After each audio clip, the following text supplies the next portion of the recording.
हमारा शरीर जो कि पंच तत्वों से मिलकर बना है। हमारे पूरे शरीर में पंच तत्व विराजमान हैं। अंगूठा है वो हमारे अग्नि तत्व का प्रतिनिधित्व करता है। ये तर्जनी उंगली जो कि हमारे वायु तत्व का प्रतिनिधित्व करती है। मध्यमा उंगली ये हमारे आकाश तत्व का प्रतिनिधित्व करती है। अनामिका उंगली जो कि हमारे पृथ्वी तत्व का प्रतिनिधित्व करती है। कनिष्ठा उंगली जो कि हमारे जल तत्व का प्रतिनिधित्व करती है। एक भी तत्व की कमी होने से हमारे शरीर में रोग उत्पन्न होते हैं। रोगों से बचने के लिए हम मुद्राओं का अभ्यास करते हैं। जल मुद्रा का अभ्यास करने से ये हमारे शरीर में पानी की कमी, जल की कमी को दूर करती है। हम जानेंगे कैसे हमें जल मुद्रा का अभ्यास करना है। सुखासन, पद्मासन, स्वस्तिक आसन, जिसमें भी सहज हो उस आसन में बैठें। यहाँ पर सुखासन की स्थिति में मैं बैठी हुई हूँ।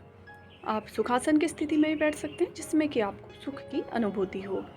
पांचों तत्व विराजमान रहते हैं। अंगूठा और कनिष्ठा उंगली के ऊपरी छोरों को हमें आपस में इस तरीके से मिलाना है। तेज दबाव ना दें, हल्का सा दबाव देना है। अब तीनों उंगलियों को हमें इस तरीके से दबाव दें।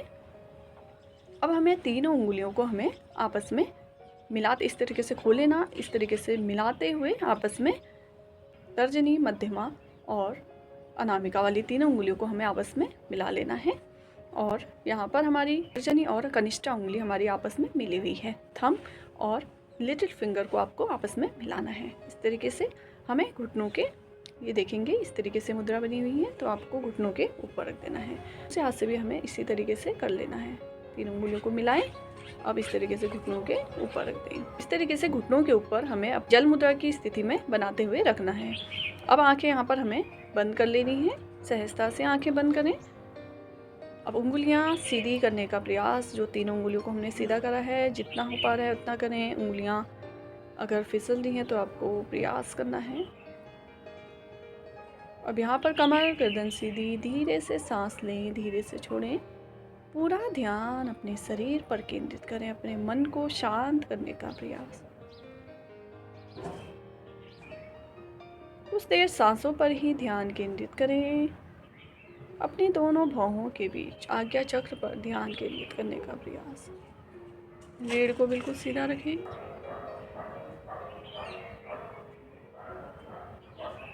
अंगूठा आपका कनिष्ठा उंगली को स्पर्श कर रहा है। इनके ऊपरी छोरों को आपस में मिलाते हुए रखना है।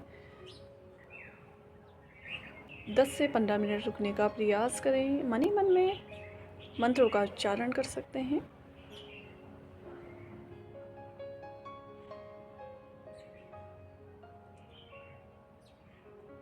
यहीं पे 3 से 4 बार गहरी सांस लें। धीरे से आप सामान्य सांस भी ले सकते हैं, गहरी सांस भी आप ले सकते हैं। सांसों की आवाज़ बिल्कुल धीमी हो, बिल्कुल शांत रहते हुए आपको ये अभ्यास करना है।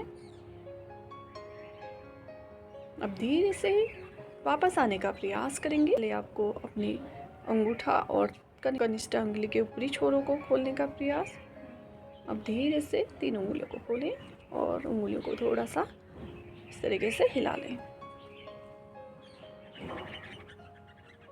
यहीं पर हाथों को तेजी से रफ करेंगे और तेजी से हथेलियों को रफ करें। गरम गरम हथेलियों को आपस में रखना है। हाथों में जब तक पसीना ना हो तब तक आपको हथेलियों को तेजी से रखने का प्रयास। गरम गरम हथेलियों को चेहरे पर स्पर्श करें। धीरे से हाथों के अंदर ही आंखें खोलने का प्रयास। धीरे से वापस आए। गरम गरम हथेलियों को हाथों के पैरों में आपको स्पर्श कर लेना है और पैरों को खोलते हुए आपको इस तरीके से गर्दन बायां दाएं झुकाएं। लंबी गहरी सांस ले, छोड़ें, बिल्कुल विश्राम करना है। पैरों को भी आप हल्का सा इस तरीके से देते हुए हिलाएं। हल्के हाथों से आपको इस तरीके से थपकी देते हुए पैरों को खोलते हुए विश्राम करें।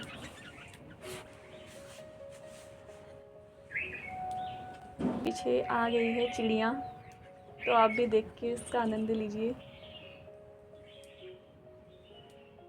चिड़िया आई हुई है तो काफ़ी अच्छा लगता है। सुबह के समय काफ़ी आनंद आता है पेड़ पौधों के बीच प्रकृति के साथ।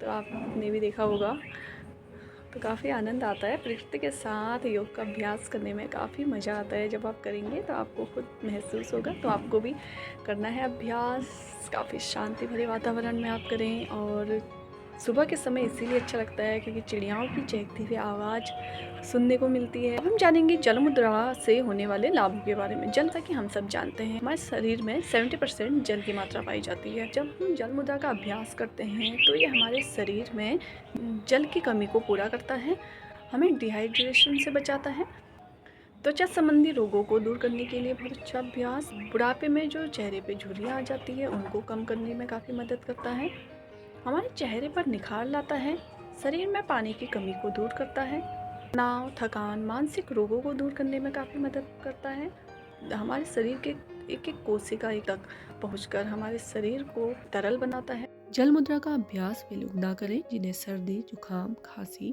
अस्थमा की दिक्कत है। शरीर में सूजन है तो भी आप इसका अभ्यास ना करें। धन्यवाद।